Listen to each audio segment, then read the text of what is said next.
Hi, Vicky. Hey, Shane. When's the last time you've done a cannonball? I have never done a What? cannonball. No, Literally never. never. I'm a What? very weak swimmer. I was going to ask, what's your relationship with water? Yes, it's So, not good. are you like you've never been kind of like a pool person, or do you go to the Yeah. beach?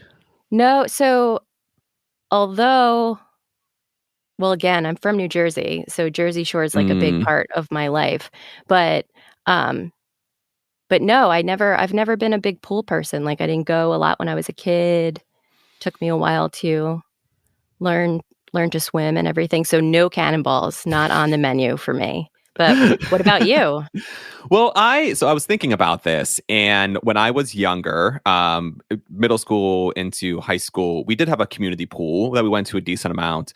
And so I don't know if that's the last time, but we would do all the silly like things off of diving boards where I Sure. don't even know what they're called, but like things that definitely would hurt yourself. But I did have the thought thinking of this pool, and randomly you and I were talking about emo music right before we started recording this. Yeah. So I was in a band in high school, an emo Oh, okay. band, because of course I was. Yeah, And one of makes the sense. very vivid memories I have is we performed at like they were called them splash parties. It was an evening thing at this pool, at this community pool. And for some reason, I have a very distinct memory of recording or playing a cover version of I Want It That Way for some reason Oh my while people god. were like diving into the pool.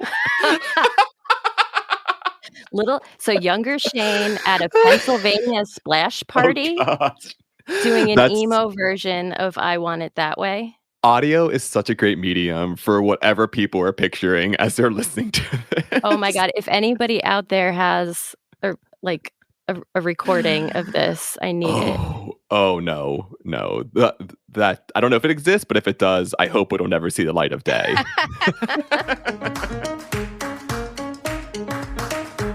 Science is fascinating, but don't just take my word for it. Join us as we hear stories from scientists for everyone. I'm Shane Hanlon, And I'm Vicky Thompson. and this is Third Pod from the Sun. So we're talking about cannonballs for a reason, just beyond reliving our youth, or not reliving our youth in some cases, whatever it might be. To better explain where we're actually going with this, though, we're going to bring in producer Sara Whitlock. Hi, Sara. Hey, Shane. Okay, so make this all make sense for me. So when a spaceship or a satellite is at the end of its life, it has to come back to Earth. Small satellites will burn up in the atmosphere, but big items like space stations crash into the most remote part of the ocean. That's a place called Point Nemo. Isn't that a waste after all the effort to get everything up there? It does seem like a waste. We're going to learn a lot from the items that we've sent into space. And today we'll hear from Justin Walsh, who is doing archaeology research on the International Space Station before it crashes into the ocean in the early 2030s. Why do we care about studying the space station? It's actually the oldest habitat in space. People have been living there continuously since the early 2000s. And from it, we can learn how people adapt to thrive in space and how to make future space stations that much homier. I love the idea of making the space station, of all places, homier, like giving it better feng shui. All right, so let's get into it. My name is Justin Walsh. I am Associate Professor of Art History and Archaeology at Chapman University in Southern California. My primary research is archaeological. I've worked in the US, Spain, Jordan, and Italy on various digs. I have a current excavation in Spain, and I'm also the co-PI of the International Space Station Archaeological Project. So just to kick things off, can you give us a quick overview of what space archaeology actually is? I guess I would start by just quickly describing what archaeology is, because most people probably have a sense that it deals with the distant past and that contemporary cultures are not really within the purview of archaeology. But what archaeology really is a particular perspective on a kind of evidence which we refer to as material culture. And all we mean by that are the objects that surround us and built spaces, architecture. So if that's our primary evidence as archaeologists, we can look at any society, whether it's in the distant past, the not so distant past, or even contemporary societies. And that's what space archaeology is doing. We're looking at really the last 60 plus years, since 1957, really, that people have been interacting directly with space since the launch of Sputnik in 1957. And we are trying to use material culture to understand human behaviors in that past, even up until just a few minutes ago, we could even say. So what do you think is the most important part about space archaeology? Why is it something we really need to be doing right now? Well, just in terms of basic interest, how are people adapting to life in a completely new context that we are not at all evolutionarily adapted for, right? Being in space requires us to grapple with environmental issues that are completely beyond what we've adapted to. And so what that means is, different kinds of gravity, different kinds of atmospheres. It can also mean, because of the methods that we've developed to travel into space, it can mean confinement and isolation for long periods of time. And that has biological effects, but it also has social and cultural effects. And that's where the archaeological side comes in. It's trying to understand those social and cultural effects. Gotcha. And how did you get started in this? What made you jump from archaeology? I assume most of us would think of archaeology being what you were talking about before, of like study of older items. How did you get to space? The idea of heritage was always on my mind. And when I got my first job out of graduate school, I was asked to teach a graduate seminar. And so I chose to teach one on cultural heritage because I thought that was something that all of our students, whether they were studying contemporary art or ancient art, could get something out of, kind of an ethics class for them. And one of the times I taught that course, a student raised her hand and said, "What about stuff in space? Is that heritage?" And I thought to myself a second, and it was instantly clear, kind of the light bulb went on for me, that yes, definitely stuff in space is heritage, even though I'd never considered that possibility before. So that got me looking into, okay, what could we do in order to protect these sites before damage happens? We're in this moment where we have the opportunity to look ahead and to think carefully about what the consequences of our actions will be. And it behooves us to do so since we have that opportunity. And so I started looking into the various international treaties that we have here on Earth that protect heritage, and saying, we don't have to write a treaty from scratch that would protect this stuff. We can take the bits that work really well from these various treaties, whether it's the World Heritage Convention or the Antarctic Treaty or the Law of the Sea, that all have bits and pieces that deal with heritage, and say, what if we just put that into space? And we just say, we know that we can protect heritage this way before anybody goes there and messes it up.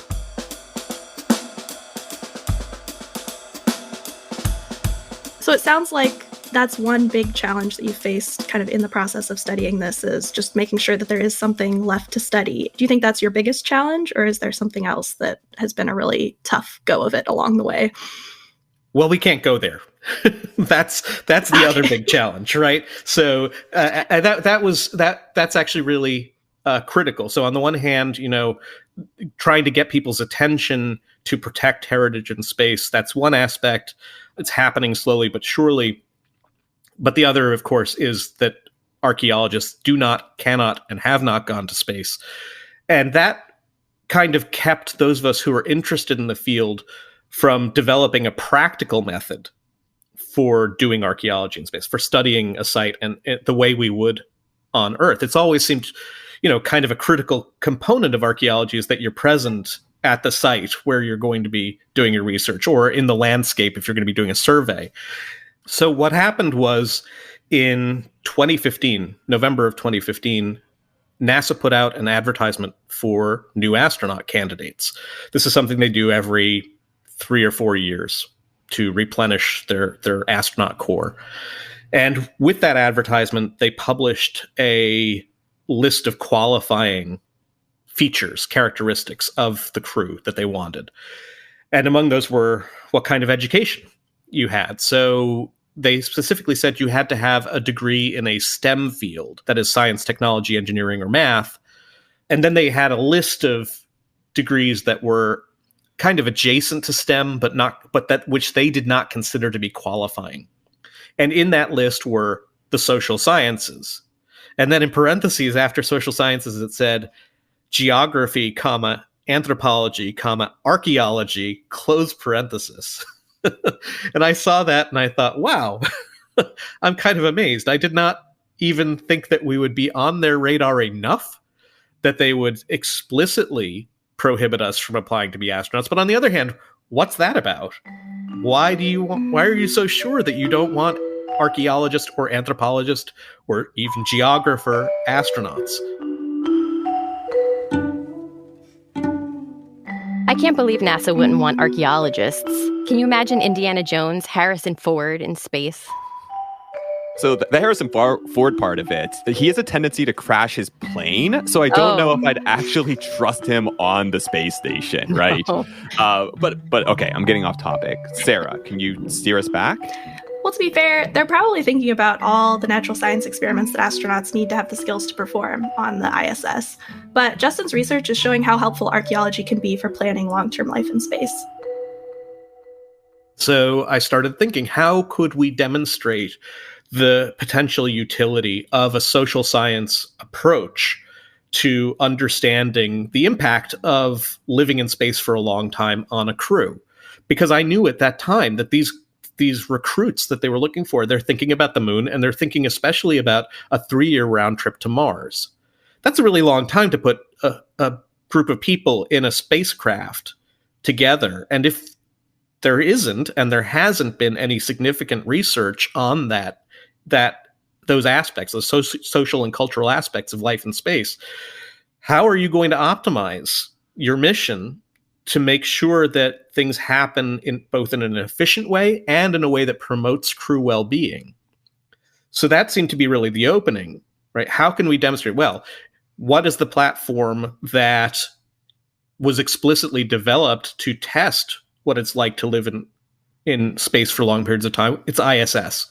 The International Space Station was developed starting in the 1980s and 1990s, and the first modules were launched in 1998. The first occupation of the space station happened in November of 2000, and it has been continuously occupied for now 21 almost and a half years by at least 2 people that entire time.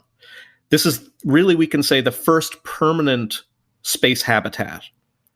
And not only that, but the number of people who have traveled there. There's been, I think we're now up to 251 people who have traveled to ISS. That number is actually going to go up by 7 or 8 in the next month or so.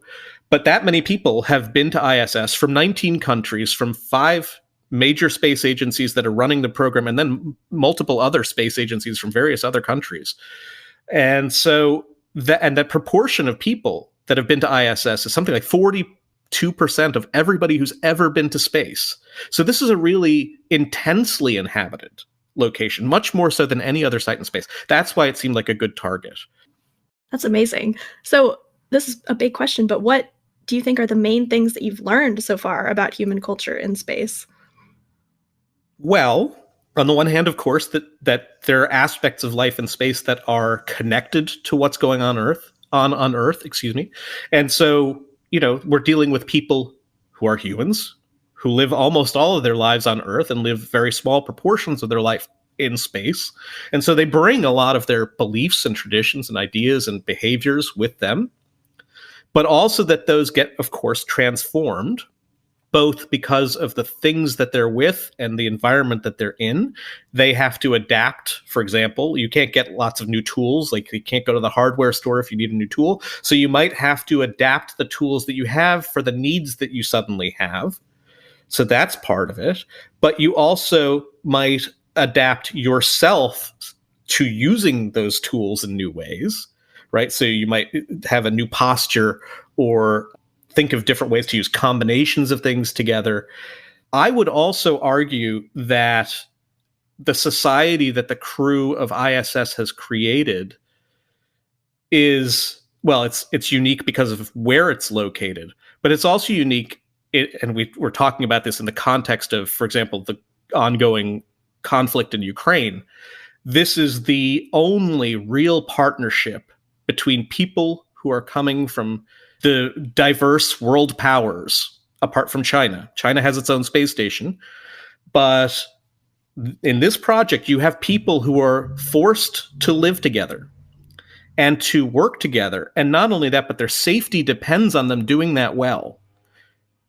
And their kind of their well-being in terms of just their emotional, psychological lives, right?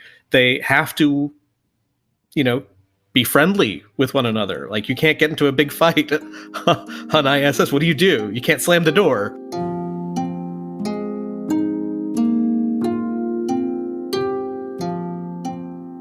All right, so just for a point of clarity for folks, we're recording this in late March of 2022. So things have probably changed for when you're listening to this. But as kind of an evergreen point, I was wondering if the conflict between Russia and Ukraine, the past however many months aside, has been a problem for astronauts on the ISS in the past.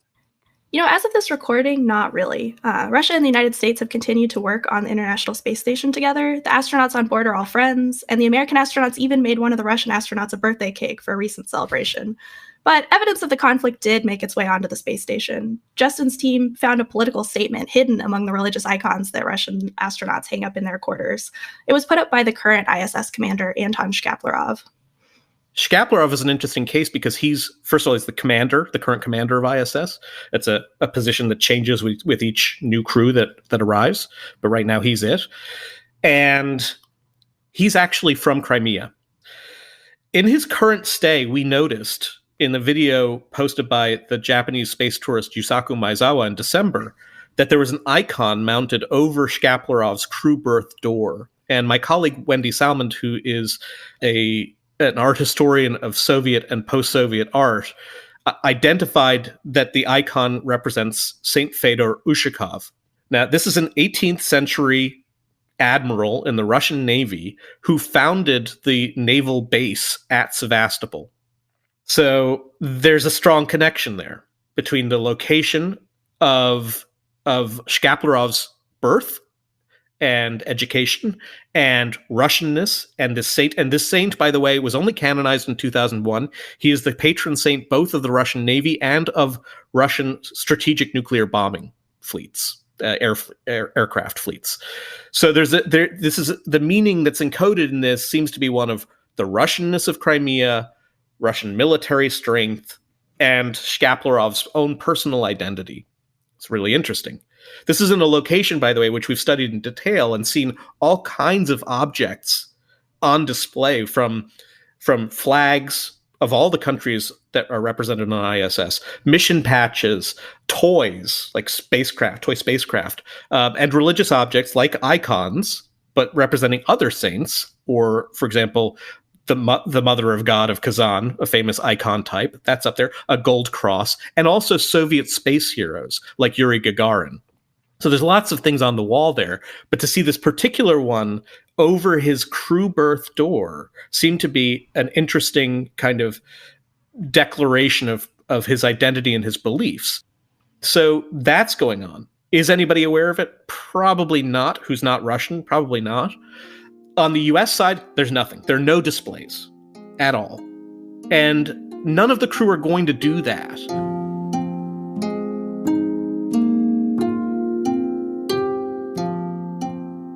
Okay, so to Anton, the saint in the picture represents the Russian claim to Crimea? That's exactly right. And without Justin's team of archaeologists, everyone might have missed that subtle political message. He's trying to learn everything he can about the culture on board the ISS before it's gone, including lessons he hopes people will apply to future life in space. What all do you hope to learn before this is a habitat we can't access anymore? So, on the one hand, we are really interested in how people adapt. What are the adaptations? How are those enacted? What are the most important issues that people face? We think that one area is because they're living in microgravity, and we are absolutely not just adapted for 1G, we are also used to 1G. We expect that when we pick something up or we put something down, it's going to stay where we put it. That doesn't happen in space. If you let go of something, it's not just going to float there, but the ventilation is going to carry it away from you somewhere, and you'll have to figure out where. And you can't just put it on a table because it won't stay there. Again, it'll move.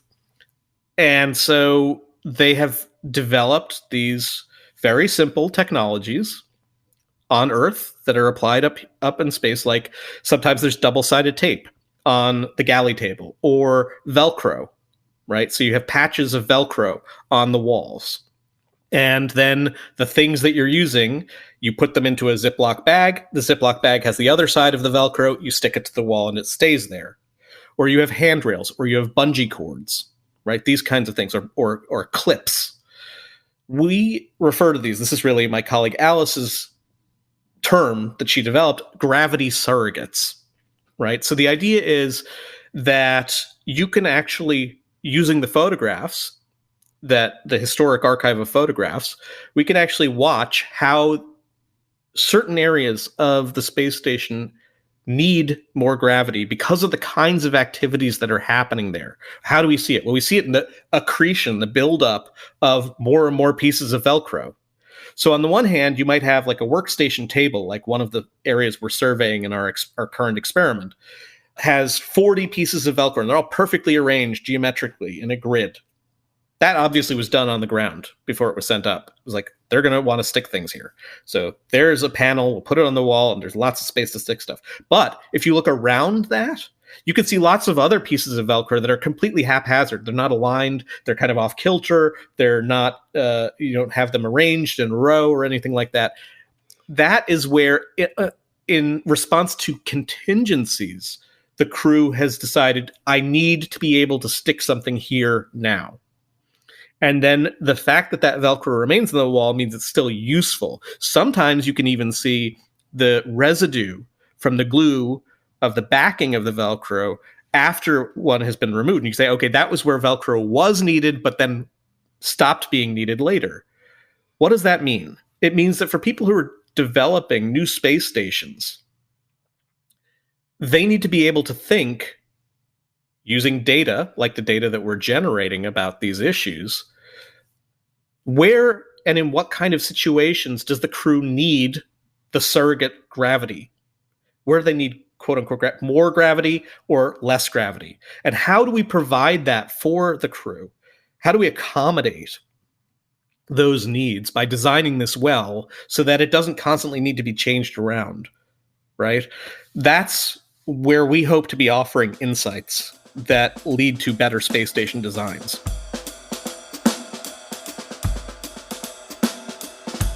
I'm curious, do you think that you will do similar documentation of future space stations, or will they be less important in some way because they're not the first one or the first majorly inhabited space station?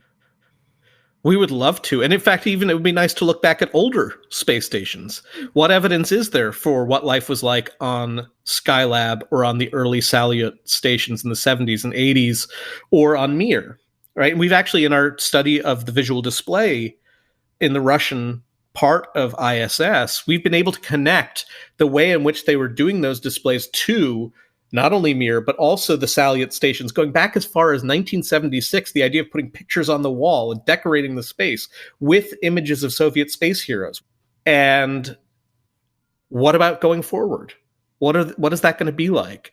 And not only that, but in those locations where those displays have happened, it's not because the designers made an accommodation and said, oh, by the way, here, we'll give you some areas with frames and hooks or whatever, and you can put whatever you want on the wall there.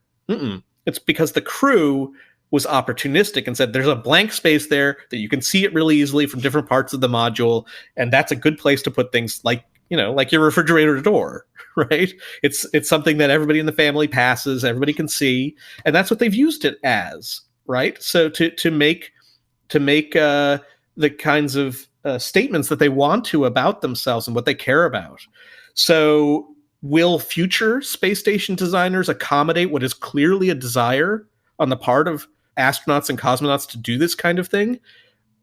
Time will tell, but I would argue that taking an interest in such a banal, kind of daily life sort of thing could actually have real positive effects on the psychology of the crew by giving them the opportunity and saying, like, this is for you to do what you want with it, because they don't just work in this space, they live in it. It's their home. So how can you make it more homey? So mostly you're hoping that your research work in the future will be used to help the next space station be that much better than the International Space Station is. Yeah, that's one aspect of it. And I would say that that's a sort of really critical aspect of it, where we, even as unusual as this project is, another way, an additional way in which it's unusual is that we can have practical outcomes for the future. Not a lot of archaeology projects have that opportunity. But of course, then the other aspect of it, as you were getting towards with a previous question, is the fact that the space station won't be there anymore. It is undeniably a historic site of human activity, and yet we're going to burn up most of it in the atmosphere and send the rest of it to a watery grave, thousands of meters deep. And so there won't really be much for us to examine, if anything. So the question is, how can we document that location, that site? It's very similar to thinking about, we want to build a dam, hydroelectric project. Okay, build the dam, but there's all these historic sites that are on the banks of the river that's then going to flood because of the dam. So archaeologists go to those sites and try and document as much as they can, right? And maybe even bring back artifacts from those locations. So you photograph it, you draw it, you study it, and then when it floods, it's like, okay, well, we at least know what was there instead of not knowing at all. So that's kind of what we're contributing.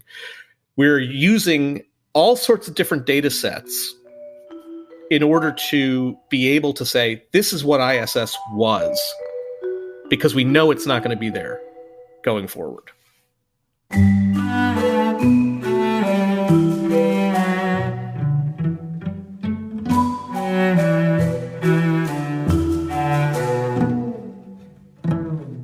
So this is the end of the ISS, but Sara, do you know, are they planning for another or future space stations?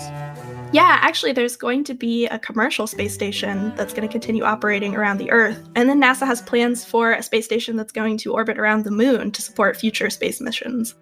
A commercial space station, like I can visit it, like a hotel? Oh my gosh, I hope that's the case. What would your requirements be to be on a space station, Vicky? What kind of a level of accommodations are we talking about here? Well, obviously spacesuit, that would be needed, right? Full spacesuit. Are you planning on going outside? Yes, every day. I'd like an excursion itinerary, and I think like Egyptian cotton sheets. All right. Right? We'll make sure we'll take all this down, create a checklist, and send it to our friends at NASA. Yes, and that's your people. Just for you, Vicky. Thanks. All right, folks. Well, that's all from Third Pod from the Sun. Thanks so much, Sara, for bringing us this story, and to Justin for sharing his work with us. This episode was produced by Sara, with audio engineering from Collin Warren. We'd love to hear your thoughts on the podcast. Please rate and review us, and you can find new episodes on your favorite podcasting app or at thirdpodfromthesun.com. Thanks all, and we'll see you next week.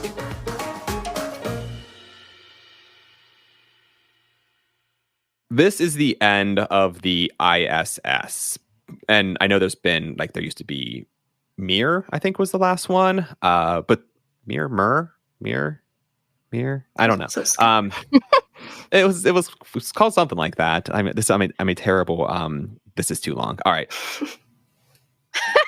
Sometimes you just catch yourself. All right, let's try this again. If you had just stopped 3 mirrors in, it would I be know, fine. I know. It's when you start saying when you focus on a word, you're like, this is a weird word. I don't know how to say this. Yeah, this is why we just keep it running, because all of this copy is just golden. You're like, what's my face look like when I murr? Murr? Is that correct? All right, let's try this again.